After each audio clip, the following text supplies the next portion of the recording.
So I want to be really nerdy and start this video off by reading you the definition of personality disorder as defined by the American Psychological Association. If you go to dictionary.apa.org, there is an entire dictionary of psychological terms that you can peruse that have been agreed on by boards of psychologists and written by very educated, smart people.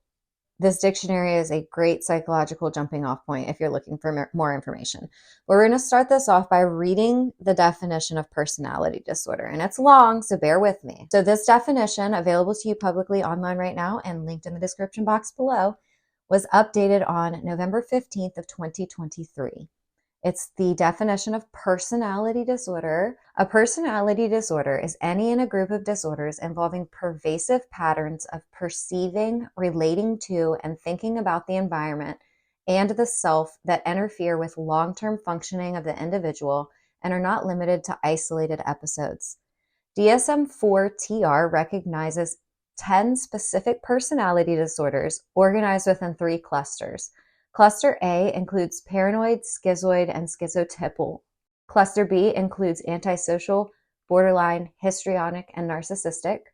And Cluster C includes avoidant, dependent, and obsessive compulsive. Each disorder has its own entry in the dictionary. These constructs emerged from different theoretical perspectives of the early 20th century. They do not, however, exhaust the list of possible clinically significant maladaptive personality traits. And many of the DSM-4-TR disorders are themselves often difficult to diagnose reliably. Indeed, research has shown that many people diagnosed with a personality disorder qualify for more than one. Conversely, personality disorder not otherwise specified, a residual category included within the DSM-4-TR classification, is a highly common personality disorder diagnosis in clinical settings applied to patients whom clinicians determine to have a personality disorder, but who do not meet the diagnostic criteria for any of the 10 disorders within the classification. DSM-5 and DSM-5-TR, so these are the most current versions of DSM, retain the same clusters of the disorders as well as the same diagnostic criteria for them, but include an alternative model for personality disorder classification for further study, proposing impaired personality functioning and pathological personality traits as the main criteria for identifying the presence of a personality disorder. Do I really need to know if they're a narcissist? The question heard from survivors everywhere, especially because nowadays our inability to diagnose is being used in a way to discredit victims, survivors, especially in this grassroots movement here on YouTube. So that's very unfortunate, but I see it, we see it, it's a sad thing. To make a long story short and completely kill the cliffhanger, my opinion is no. You do not need to know if the person that you were dating, the person that you perceived mistreated you or was toxic in the relationship, you do not need to know if they have narcissistic personality disorder or another cluster B personality disorder. There are a lot of different reasons why I think that. One list is all about the narcissist. The other list is all about you, baby. Today's video is going to be the reasons about the narcissist that make it clear that we don't need to know if they're really diagnosable. And then if you click the video in the description box, that'll let you know all the reasons about you that let you know that we don't need to know if the person that you're in a relationship with was diagnosable with NPD in order to process, heal, move on, validate what happened to you, etc. I do want to say really quickly that I am not a clinician. This video is not meant to be mental health advice. I am here for survivor advocacy, survivor support, and to share the information and the education that helped me be a survivor of cluster B abuse. I was on the cluster B dance floor for over 20 years. And it drastically impacted my life, and I don't really want to shut the fuck up about it. I want to help other people. That being said, this is based on my personal experience with people that I perceive to be cluster Bs. I also earned a minor in psychology in 2011, and in the aftermath of my toxic relationships, I have put massive energy into researching and healing.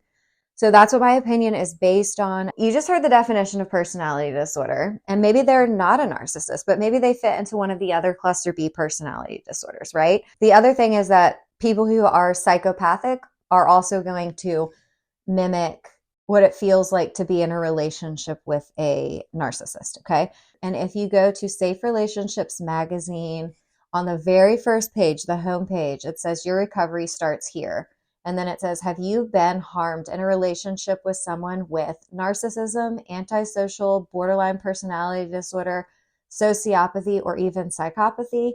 Do you have these 12 symptoms? Obsessive rumination, grief and depression, intrusive thoughts and flashbacks, avoiding of people, places, things, et cetera, et cetera. It lists 12 symptoms of the aftermath of victims of relationships with people who have, those disorders that I listed above: narcissistic, antisocial, borderline, sociopathy, and psychopathy. Now, I know there's some confusion about the terms of sociopathy and psychopathy. I think that that's just there because that's a common knowledge term, even though that's not a clinical term, to be clear. Let's assume that this information is true, that narcissism, antisocial, borderline, and psychopathy are going to create similar relational patterns and similar types of abuse within a relationship. If each of those present at 1%, and research is starting to show that they present at more than that, we don't know the frequency with which these things actually occur in our environment. We do know that many of these people are undiagnosed. Some are, of course, in prison, but of course, some people are in relationships with people in prison that have these disorders. So just because you're in prison doesn't mean you're not in an abusive relationship. Am I right? That's grim. All right, back to my point. If each of these present at 1% only, then 4% of our population is going to have these clinical disorders, like on a clinical level. Point being there that they may have narcissistic personality disorder, or they may have another cluster B personality disorder. You're not actually going to know. But what you can know is that all of those disorders can sometimes present the same in relationships, i.e. idealization, devaluation, or splitting, as well as you might see a lot of manipulation, pathological lying, entitlement, grandiosity. It's going to be dramatic and erratic at the very least, right? Pretty much a guarantee that 4% of our population has that going on. It's also known that these people often date more than one person at a time. So maybe 8% of the population is in a relationship with these people at once. I don't know. But the point is that you don't need to know specifically if it's narcissistic personality disorder. It could be borderline, could be antisocial, could be psychopathic. Do you really want to stick around to find out? You also heard from the definition that you heard me read that it is difficult and challenging to diagnose cluster B personality disorders. This is for many reasons. Not only is it hard because they can present similarly in relationships, it's also hard because it's hard to keep cluster Bs in therapy.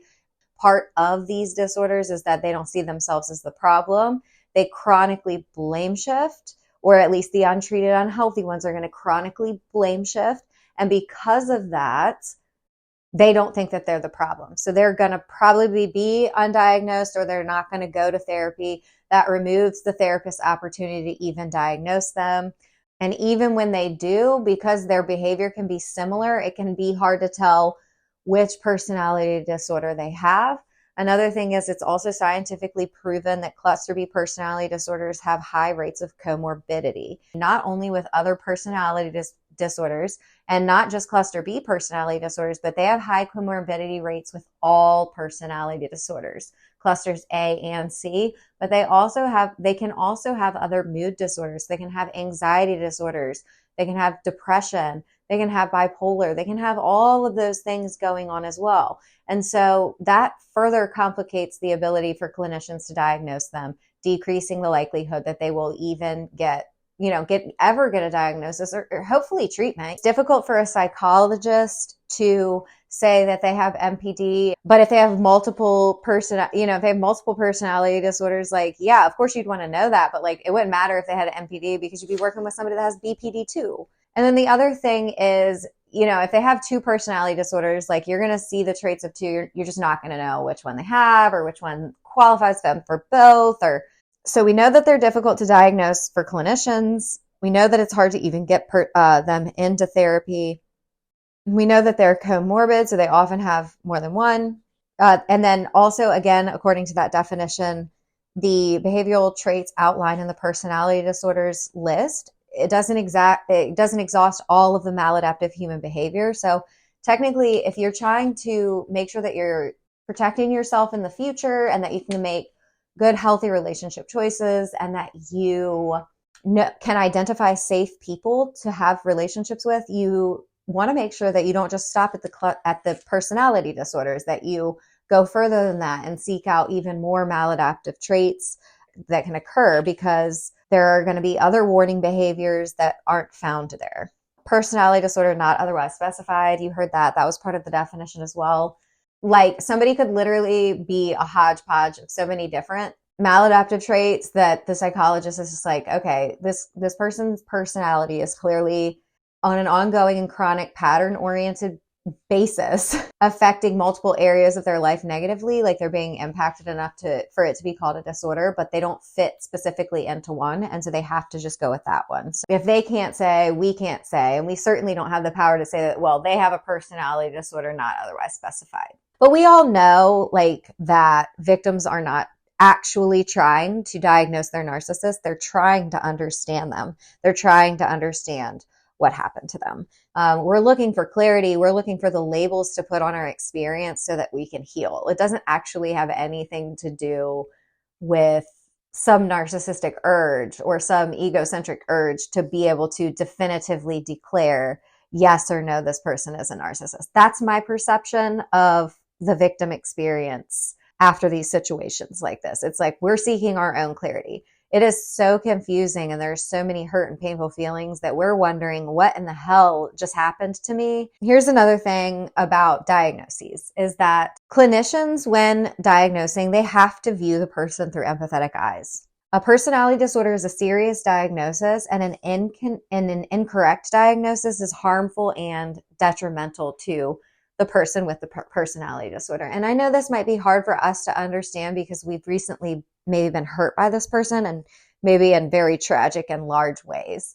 I think anyone who's ever loved a narcissist, this is what I believe. Any person who's mostly healthy and has ever loved a narcissist, when they get out of that hurt, when they get out of the pain and the suffering, they would hope that that person was able to get treatment one day, because it's obvious that the person suffers. It's obvious that the person is not always okay. And so I think once we're out of like rage mode, which you deserve to be in, I'm not trying to take that away from you.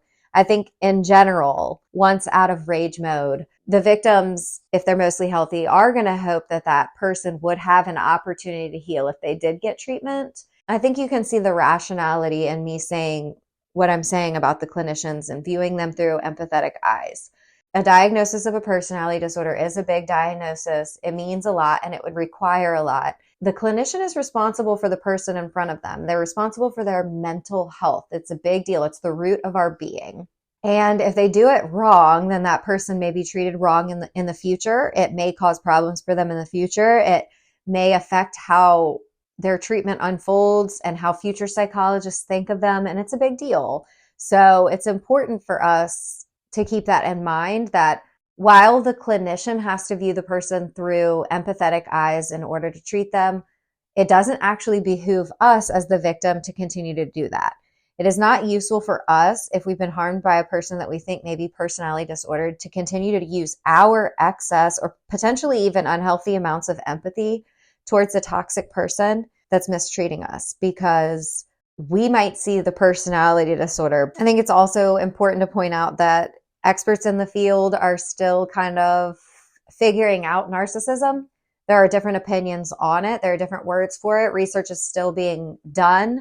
Many psychologists in the field are not experts on narcissists. Psychologists have different specialties. Some of them will specialize in personality disorders. Some will specialize in anxiety and mood disorders. Some will specialize in, childhood counseling at schools. Make sure when you look for information that you really look for people who have specialties and who have experienced it and who know the ins and outs of the dynamic, who have experience with trauma and dysfunctional families, dysfunctional relationships. That's all very important. We'll likely never know with complete accuracy what the diagnosis of our narcissists are, and different psychologists may disagree or have different opinions themselves.